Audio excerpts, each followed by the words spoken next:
নমস্কার বন্ধুরা, আমি স্বস্তিকা। আপনারা দেখছেন স্বস্তিকা ব্যানার্জির চ্যানেল। আজকের আমার নিবেদন কবি সুনীল গঙ্গোপাধ্যায়ের লেখা কেউ কথা রাখেনি। কেউ কথা রাখেনি। ৩৩ বছর কাটল, কেউ কথা রাখেনি। ছোটবেলায় এক বষ্টমী তার আগমনী গান হঠাৎ থামিয়ে বলেছিল, শুক্লা দ্বাদশীর দিন অন্তরাটুকু শুনিয়ে যাবে। তারপর কত চন্দ্রভুক আমাবস্যা চলে গেল, কিন্তু সেই বষ্টমী আর এলো না। ২৫ বছর প্রতীক্ষায় আছি। মামা বাড়ির মাঝি নাদের আলী বলেছিল, বড় হও দাদা ঠাকুর, আমি তোমাকে ৩ প্রহরীর বিল দেখাতে নিয়ে যাব। সেখানে পদ্মফুলের মাথায় সাপ আর ভ্রমর একসাথে খেলা করে। নাদের আলী, আমি আর কত বড় হব যেদিন আমার মাথা ঘরের ছাদ ফুঁড়ে আকাশ স্পর্শ করবে, তুমি সেদিন আমায় ৩ প্রহরীর বিল দেখাতে নিয়ে যাবে? একটাও রয়্যাল গলি কিনতে পারিনি কখনো।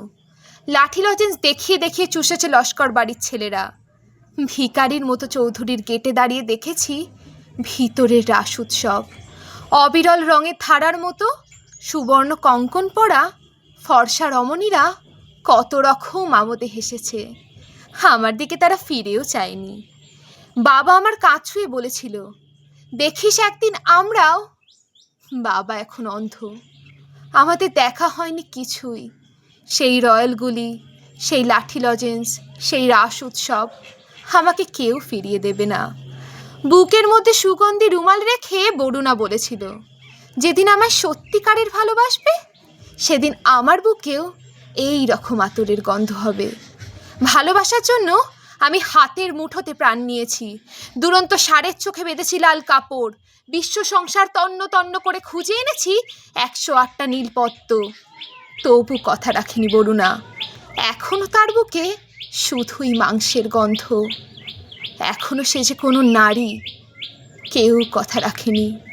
৩৩ বছর কাটল, কেউ কথা রাখে না। নমস্কার। আমার এই ভিডিওটা যদি আপনাদের ভালো লাগে অবশ্যই লাইক করবেন আর কমেন্ট করবেন, আর হ্যাঁ, শেয়ার করে আপনাদের বন্ধুদের কাছে পৌঁছে দিতে ভুলবেন না। আর যদি আমার চ্যানেলে নতুন হয়ে থাকেন তাহলে প্লিজ আমার চ্যানেলটিকে সাবস্ক্রাইব করবেন এবং পাশের বেল আইকনে ক্লিক করবেন। আজকের মতো এই পর্যন্তই। দেখা হচ্ছে পরবর্তী ভিডিওতে। নমস্কার।